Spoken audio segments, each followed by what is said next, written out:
ಧಾರವಾಡದಲ್ಲಿ ನಡೆದೇ ಬಿಡ್ತು ಮತ್ತೊಂದು ಮರ್ಯಾದಿ ಹತ್ಯೆ. 7 ತಿಂಗಳು ಗರ್ಭಿಣಿ ಅಂತ ನೋಡದೆ ಹಲ್ಲೆ ಮಾಡಿದ ಸ್ವಂತ ತಂದೆ.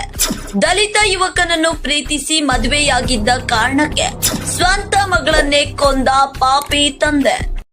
ಧಾರವಾಡ ಜಿಲ್ಲೆಯ ಹುಬ್ಬಳ್ಳಿ ತಾಲೂಕಿನ ಇನಾಂ ವೀರಾಪುರ ಗ್ರಾಮದಲ್ಲಿ ನಡೆಯಬಾರದ ಘಟನೆಯೊಂದು ನಡೆದೇ ಹೋಗಿದೆ. ಅಂತರ್ಜಾತಿ ವಿವಾಹಕ್ಕೆಂದೇ ಹೆತ್ತ ತಂದೆಯೇ ಮಗಳನ್ನ ಭೀಕರವಾಗಿ ಕೊಲೆ ಮಾಡಿ ಹತ್ಯೆ ಮಾಡಿದ್ದಾನೆ.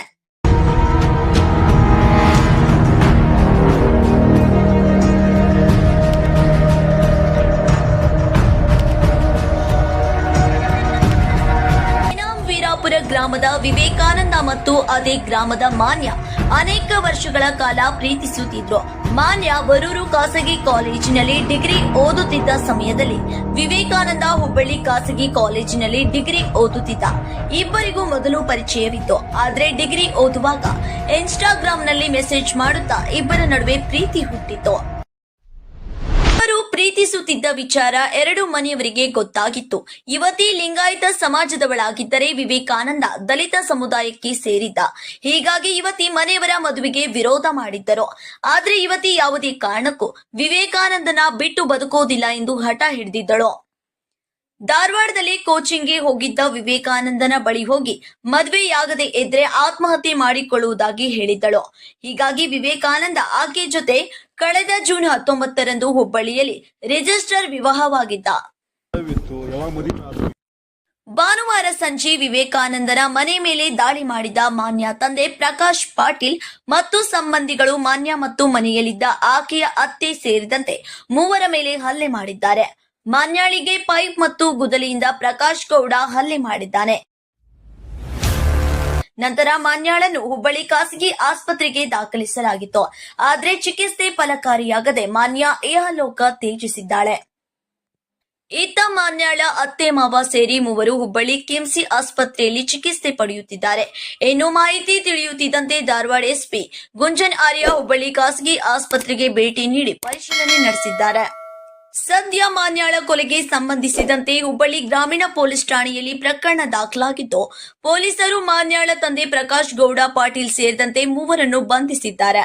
ಆದರೆ ಪ್ರೀತಿಸಿ ಮದುವೆಯಾಗಿ ತನ್ನ ಪಾಡಿಗೆ ತಾನು ಜೀವನ ಕಟ್ಟಿಕೊಂಡಿದ್ದ ಮಗಳನ್ನು ಸ್ವಂತ ತಂದೆಯೇ ಮರ್ಯಾದೆ ಹತ್ಯೆ ಮಾಡಿದ್ದು ಮಾತ್ರ ದುರ್ದೈವದ ಸಂಗತಿಯಾಗಿದೆ. ಎರಡು ಫ್ಯಾಮಿಲಿ ಗೊತ್ತಾಯ್ತು ಸರ್. ನಮ್ಮ ಮಾವಾರಲ್ಲ ಬೇಡ, ನಾವು ಕೆಳಜಾತಿಯವರಿದ್ದೀವಿ, ಹರಿಜನರಿದ್ದೀವಿ, ಅವರು ಸ್ವಲ್ಪ ಶ್ರೀಮಂತರದಾರೆ, ಬೇಡ ಅಂತೇಳಿ ಅವ್ರ ಮನೆಗೆ ನಮ್ಮ ಮಾವನ ಖುದ್ದಾಗಿ ಹೋಗಿ ಬೇಡ ಸರ್, ಬೇಡ ರೀ, ಈ ಥರ ಮಾಡಾಕ್ತಾರೆ ಹುಡುಗರು, ಬಿಡಿಸ್ಬಿಡೋಣ ಅಂತಂದ್ರೆ ನಮ್ಮ ಹಳ್ಯಾನು ಅದಕ್ಕಾಗಿ ನಾವು ಹಾಸ್ಟೆಲ್ಗೆ ಇಟ್ಟಿವಿ ಸರ್. ಧಾರವಾಡ ಹಾಸ್ಟೆಲ್ ಇದೆ. ಆದ್ರೆ ಹುಡುಗಿ ಬಿಡಲಿಲ್ಲ ಸರ್. ಹುಡುಗಂದು IBMR college arts sir, BA. Hubli. ಇದು ಹುಡುಗಿದ ಇದು ವರೂರು ಕಾಲೇಜ್ ಕಡೆ, ವರೂರು ಕಾಲೇಜ್. ಅವ್ರು ಹೆಂಗೋ ಪರಿಚಯ ಆದ್ರು, ಇನ್ಸ್ಟಾಯಿಂದ ಪರಿಚಯ ಆದ್ಮೇಲೆ ಹಂಗೆ ಲವ್ ಆಗೈತೆ. ಸೊ ಅವು ಮನ್ಯಾಗ ಗೊತ್ತಾದ್ಮೇಲೆ ನಮ್ಮ ಮಾವಾರ ಏನಂದ್ರೆ ಬೇಡ, ನಮ್ಗೆ ಅದು ಸರಿ ಹೊಂದಂಗಿಲ್ಲ, ಬೇಡ ಅಂತೇಳಿ ಅವ್ರ ಮನೆಗೆ ಹೋಗಿ ನಮ್ಮ ಮಾವಾರ ಹೋಗಿ ಖುದ್ದಾಗಿ ನಾನು ಇದ್ದೆ.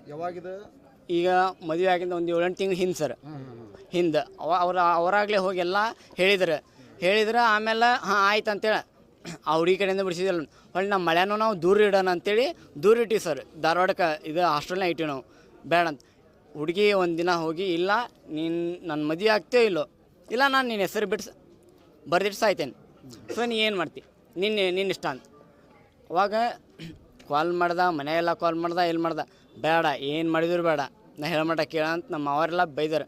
ಸುಮ್ಮನೆ ಮತ್ತು ಮರೆಯಿಂದ ನಾವು ಹುಡುಗಿ ಹೋಗಿ ಇಲ್ಲ ನಾನು ಸಾಯ್ತೇನೆ, ನೀ ಏನು ರ್ಯಾಕ್ ಮಾಡ್ಕೊಂತಂತ. ಸೊ ಅವಾಗ ಅವರು ಇಬ್ಬರು ಓಡಿ ಹೋದ್ರು. ಹೇಳಂಗೆ ಮನೆಗೆ ಹೋದ್ರು. ಆಮೇಲೆ ನಾವು ಪೊಲೀಸ್ ಪ್ರೊಡಕ್ಷನಿಂದ ಮತ್ತು ಅವ್ರ ಮನೆ 2 ಫ್ಯಾಮಿಲಿ ಹುಡುಕಾಡಿಸಿದ್ರು. ಆಮೇಲೆ ಸಿಕ್ಕರು. ಅಷ್ಟಿಗೆ ಮೇ ತಿಂಗಳ ಅಥವಾ ಜೂನ್ ತಿಂಗಳ ಸಗ್ರ. ಆಮೇಲೆ ಇಲ್ಲ ಮತ್ತು ಹೆಂಗೋ ಆಗಿಬಿಟ್ಟೈತೆ. ಆಲ್ರೆಡಿ ಅವ್ರು ಮದುವೆ ಆಗಿದ್ರು ಸರ್, ಮದುವೆ ಆಗೇ ಬಂದಿದ್ದಾರೆ ಸರ್. So already ಆಗಿಬಿಟ್ಟೈತಿ. ಇವಾಗ ಪ್ರೊಡಕ್ಷನ್ ಅಷ್ಟೇ ಮಾಡಬೇಕು. ತಪ್ಪಾಗ್ಬಿಟ್ಟೈತೆ ಸರ್, ಸೊ ಪ್ರೊಡಕ್ಷನ್ ಅಷ್ಟೇ ಮಾಡ್ಬೇಕಂತೇಳಿ ನಾವು ರಿಜಿಸ್ಟರ್ ಮ್ಯಾರೇಜ್ ಪೊಲೀಸ್ ಪ್ರೊಡಕ್ಷನ್ ಎಲ್ಲ ಕೇಳಿದ್ವಿ. ಸರಿ ಆಯ್ತಂತ. ಆಮೇಲೆ ಇವರ ಮನೆಯವರೆಲ್ಲ ಇಲ್ಲ ಅವ್ರನ್ನ ಹೊಡಿತೀನಿ, ನಾನು ಕಡಿತೀರಿ, ಅವ್ರ ಮನೆಯನ್ನ ಸುಟ್ಬಿಡ್ತೀನಿ, ಈ ಥರ ಎಲ್ಲ ಬೆದರಿಕೆ ಹಾಕಿದ್ದಾರೆ. ಆಮೇಲೆ ನಾವು ಬೆದರಿಕೆ ಹಾಕಿದೆ. ಆಮೇಲೆ ಪೊಲಿಟಿಷನ್ಗೆ ಬಂದು ಕಂಪ್ಲೇಂಟ್ ಕೊಡ್ತಿದ್ವಿ, ಎಲ್ಲ ಮಾಡ್ತಿದ್ವಿ. ಅದಕ್ಕಾಗಿ ನಾವು ಮನೆ ಕ್ಯಾಮ್ರಾ ಸತ್ಯಕ್ಕೆ ಹಾಕಿದ್ವಿ ಯಾರ ಬಂದಿಂದಾರ ಅಂತೇಳಿ. ಇವತ್ತು ಅವರು ಕೆಲವೊಂದಿಷ್ಟು ಊರಾನ ಜನ ಅವ್ರ ಅಪ್ಪಾರು ಸುಮ್ಮನಿದ್ರು, ಇದು ಸುಮ್ಮನಿದ್ರು. ಕೆಲವೊಂದಿಷ್ಟು ಊರ ಜನ ಅವ್ರಿಗೆ ಪ್ರೋತ್ಸಾಹ ಮಾಡಿದ್ದಾರೆ. ಕೀಳು ಜಾತಿ ಅವಂಗೆ ನೀನು ಇದು ಮಾಡಿಲ್ಲ, ಮಗಳ ಮಾಡ್ಕೊಳೋಣ, ಅವಂಗೇನು ಮಾಡತ್ತಿಲ್ಲ, ಹೋಗಿ ಅವ್ರನ್ನ ಮನೆ ಸೂಡು, ಈ ಥರ ಅವ್ರಿಗೆ ಬೆಂಬಲಿಸಿದ್ದಾರೆ ಕೆಲವೊಂದಿಷ್ಟು ಜನ. ಅವ್ರಿಗೆ ಆಮೇಲೆ ನಿಮ್ಗೆ ಹೆಸರೆಲ್ಲ ಕೊಡ್ತೈತೆ ಅವ್ರು ಯಾರ್ಯಾರು ಏನೇನು ಅಂತೇಳಿ. ಅರ್ಧಕ್ಕರ್ಧ ಅವರು ಇದನ್ನು ಸಪೋರ್ಟ್ ಮಾಡಿ ಅವ್ರನ್ನ ನಮ್ಮ ಇಡೀ ಫ್ಯಾಮಿಲಿನ ಕೊಲ್ಲಬೇಕಂತ ಪ್ರಯತ್ನ ಮಾಡಿದ್ರಿ. ಇವತ್ತು ಆತ ನಮ್ಮ ಅವಾಗ ಫಸ್ಟ್ ಎಕ್ಸಿಡೆಂಟ್ ಮಾಡಿದರೆ, ಆಮೇಲೆ ನಮ್ಮ ಹಳ್ಯಾರು ಇಬ್ಬರು ಹೊರಗೆ ಹೋದ್ರೆ ಪ್ಲ್ಯಾನ್ ಮಾಡಿ ನಮ್ಮ ಹುಡುಗಿ, ನಮ್ಮ ನಾಗಮ್ಮ ಮತ್ತು ಆ ಹುಡುಗಿ ಮತ್ತು ನಮ್ಮ ಸಣ್ಣ ಹುಡುಗಿ ಸರ್, ಸಣ್ಣ 7 ವರ್ಷದ ಹುಡುಗಿ ಸರ್, ಆ ಹುಡುಗಿ ಸತ್ಯಕ್ಕೆ ಹೊಡೆದಾರ ಅವ್ರು. ಹೊಡೆದು ಹೆಂಗೆ ಬೇಕಂದಂಗೆ ತಲೆಯೊಳಗೆ ಇದು ಮಾಡೋದು ಆ ಹುಡುಗಿ ಸತ್ಯಕ್ಕೆ ಕೊಂದೋಗಿದ್ದಾರೆ ಸರ್. ಲಾಸ್ಟಿಗೆ ನಾನು ಹೋಗೋತ್ತಂದ್ರೆ ಸ್ವಲ್ಪ ಜೀವ ಇತ್ತು. ಆಗಿಂದಾಗ ಸರ್ ಪೊಲೀಸರ ಸರ್ ಭಾಳ ಹೆಲ್ಪ್ ಮಾಡಿದ್ರು ನನಗೆ. ಆಗಿಂದ ಅವ್ರು ಪೊಲೀಸ್ ಇದ್ರಾಗ ಹಾಕೊಂಡ್ಬಂದಿವಿ. ಮತ್ತು ಅದಾದಾರ್ಯಾಗನ ಅಮಲೋಷನ್ ಹಾಕೊಂಡು ಬಂದೀವಿ. ಸೊ ಆದರೂ ಉಳಿಲ್ಲ ನಮ್ಮ ತಂಗಿ. ಮನೆ ಡೆತ್ ಆಗಿದ್ದಾಳೆ ಈಗ? ಡೆತ್ ಆಗಿದೆ ಸರ್. ಸೊ ಇದು ವಿಷಯ ನಮ್ಮ ಮಳ್ಯಾಗ ಗೊತ್ತಿಲ್ಲ ಸರ್. ಏನು ಆಗ್ಬೇಕು ಈ ರೀತಿ ಆದರೆ ಹೆಂಗೆ? ಏನು ಆಗ್ಬೇಕಂದ್ರೆ ಸರ್, ಅಲ್ಲ ಜಾತಿನ ಮುಖ್ಯನ ಸರ್ ಅಥವಾ ಜೀವ ಮುಖ್ಯನ? ಅಂದರೆ ಕೆಳಜಾತಿ ಇದ್ದವ್ರಿಗೇನು ಮರ್ಯಾದೆನಿಲ್ಲ, ಬದುಕೋ ಚಾನ್ಸೇ ಇಲ್ಲ. ಯಾಕೆ ಹಿಂಗೆ? ಊರಿಗೆ ಯಾವಾಗ ಬಂದಿದ್ರು? ಬೇರೆ ಎಲ್ಲೇ ಇದ್ರಂತಲ್ಲ, ಊರಿಗೆ ಯಾವಾಗ ಬಂದಿದ್ರು? ಯಾರು ಸರ್? ಇವರಿಬ್ಬರು ಮಾನ್ಯ ಮತ್ತು ವಿವೇಕಾನಂದ ಮಾನ್ಯ ಮದುವೆ ಆದಮೇಲೆ ಸರ್ ಬೇಡ ಅಂಥೇಳಿ ದಿನ ದೂರ ಇಟ್ಟಿದ್ವಿ ಸರ್. ಇಲ್ಲ ಮನ್ಯಾಗ ಸ್ವಲ್ಪ ಅಪ್ಪ ಅವನ ವಿರುದ್ಧ ಹೋದ್ರಲ್ಲ, ಸೊ ನೀವು ಮೇನ್ ಡ್ರೈವ್ ಮಾಡ್ಕೊರಿ ಅಂತೇಳಿ ವಿರುದ್ಧ. ಹಾವೇರಿ ಕಡೆ ಸರ್, ಹಾವೇರಿ ಕಡೆ ಅಂತಿದ್ದಾರೆ. ಅಲ್ಲಿ ಅವ ಇಂಡಸ್ಟ್ರಿ ಒಳಗೇನೋ ಕೆಲಸ ಮಾಡ್ತಿದ್ದ, ಅಲ್ಲಿ ಅವ್ರು ಇದ್ರೆ. ಆಮೇಲೆ ದೂರ ಇದ್ರೆ ಇಲ್ಲ ಇವ್ರು ಸ್ಟಾರ್ಟ್ ಮಾಡಿದ್ರು, ಇಲ್ಲ ನಾವು ಹುಡುಕ್ಸ್ತೀವಿ, ಅವ್ರನ್ನ ಏನು ಮಾಡ್ದು ಅವ್ನಿಬ್ರು ಕೊಂದ ಬಿಡ್ತೀವಿ ಹಂಗೆ ಅಂತ. ಹೆತ್ತ ತಂದೆ ತಾಯಿ ಅಲ್ಲ ಸರ್, ಹೆತ್ತ ತಂದೆ ಅಲ್ಲ, ತಂದೆ ತಾಯಿ ಅಲ್ಲ. ಮತ್ತು ಇವರು ಪೊಲಿಟಿಷಿಯನ್ ಹೋಗಿ ಒಂದು ಇದು ಬರೆದು ಆಮೇಲೆ ಊರಿಗೆ ಕರ್ಕೊಂಬಂದ್ರು. ಮೇ ಬಿ ಹಾಂ ಹಿಂಗೆ ಕರ್ಕೊಂಬಂದು ಸರ್. ಕರ್ಕೊಂಬಂದಿಂದ ಅವಾಗ ಇದು ಸ್ಟಾರ್ಟ್ ಆಯ್ತು. ಮತ್ತೆ ಅವ್ರದ್ದು ಮತ್ತೆ ಸ್ಟಾರ್ಟ್ ಮಾಡಿ ಸರ್, ಇಲ್ಲ ನಾವು ಹಂಗೆ ಮಾಡ್ತೀವಿ, ಊರ ಹೆಂಗೆ ಬದುಕಲಿ, ಹಂಗೆ ಏನು ಮಾಡ್ತಾರೆ ಅವ್ರು ಈ ಥರ. ಎಲ್ಲಿ ಒಬ್ಬನ್ನ ಕಳ್ಸಕ್ಕೆ ಹೋಗೋಕೆ ಇದಕ್ಕೆ ಹಿಂದಿಂದ ಫಾಲೋ ಮಾಡೋದು, ಹಿಂದಿಂದ ಇಬ್ಬರು ಹುಡುಗನ ಯಾರನ್ನ ಕಳ್ಸೋದು, ಎಲ್ಲಿ ಹೋಗ್ತಾನೆ ಅಲ್ಲೇ ಇದು ಮಾಡೋದು. ಇವತ್ತು ಸರ್, ಇವತ್ತು ಮೇ ಬಿ 5 ಗಂಟೆಗೆ ಸರ್, ನಾನು ಊರಲ್ಲಿ ಇದ್ದಿಲ್ಲ, ಧಾರವಾಡಕ್ಕೆ ಹೋಗಿದ್ದೆ. ಅಲ್ಲಿಂದ ನಾನು 5 ಗಂಟೆಗೆ ನಂಗೆ ಕಾಲ್ ಬಂತು, ಇಲ್ಲ ಮನೆಯವ್ರು ಎಲ್ಲರಿಗೂ ಹೊಡೆದಿದ್ದಾರೆ ಬಾ ಅಂತ. ನಾನು ಹೋಗೋಳೆ ಅಂದ್ರೆ ಮನೆ ರಕ್ತ ಫುಲ್ ಇದಾಗಿತ್ತು ಸರ್.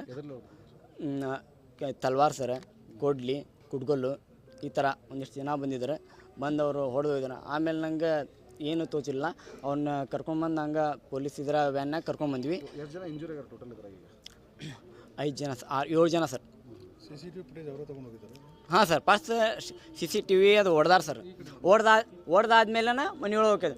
ಆ ಹೆಣ್ಣು ಹುಡುಗರು 2 ಬಾಗಿಲ ಹಾಕ್ಕೊಂಡಿದ್ದಾರೆ ಸರ್. ಬಾಗಿಲ ಹಾಕ್ಕೊಂಡಿದ್ದಾರೆ ಅಂದ್ರೆ ಅದನ್ನ ಜಾಡಿಸೋದು.